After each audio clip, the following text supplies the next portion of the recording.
जय श्री राधे श्याम। आज हम कार्तिक मास में आंवले की महिमा के बारे में जानेंगे।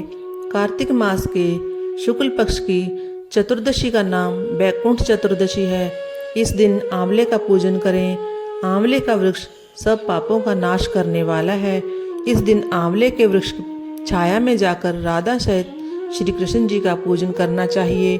फिर भगवान को साष्टांग प्रणाम करके आंवले के वृक्ष की 108 बार प्रदक्षिणा करें। फिर ब्राह्मणों को भोजन कराएं।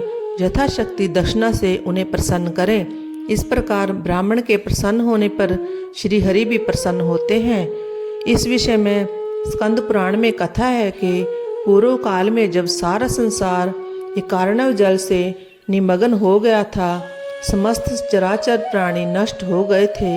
उस समय देवादिदेव सनातन ब्रह्मा जी अविनाशी परब्रह्म का जप करने लगे।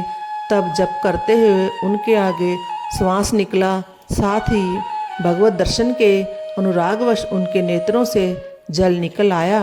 प्रेम के आंसुओं से वहाँ एक महान वृक्ष उत्पन्न हुआ, जिसमें बहुत सी शाखाएं और उपशाखाएं निकली हुई थी। वह वृक्ष आंवले के भार से लदा हुआ था।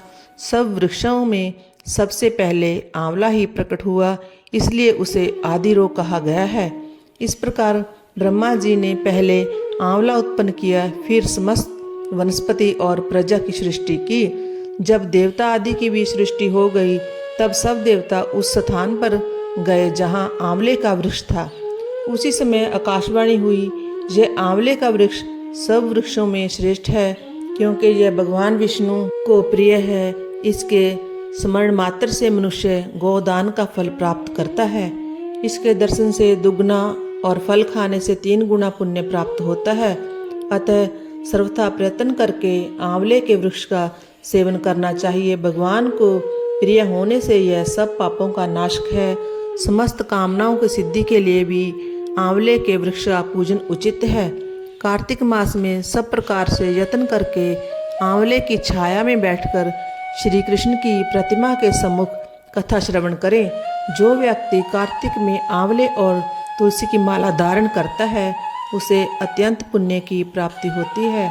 आंवले की छाया में बैठकर दीपमाला समर्पित करनी चाहिए और तुलसी के अभाव में यह शुभ पूजा आंवले की ही करनी चाहिए। आंवले की छाया में कार्तिक मास में ब्राह्मण दंपति को एक बार भोजन से प्रसन्न करके वहीं बैठकर स्वयं भी भोजन करने से व्यक्ति अन्न दोष से मुक्त हो जाता है। लक्ष्मी प्राप्ति की इच्छा वाला मनुष्य सदा आंवले के जल से स्नान करे।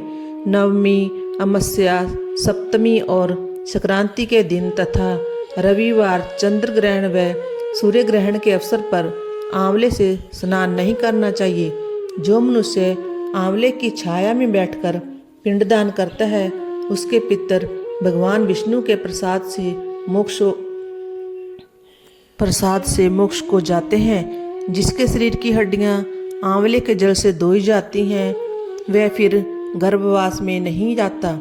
जिस घर में सदा आंवले का सेवन होता है और आंवला रखा रहता है, वहाँ भूत प्रेत, कुष्मांड और राक्षस नहीं जाते।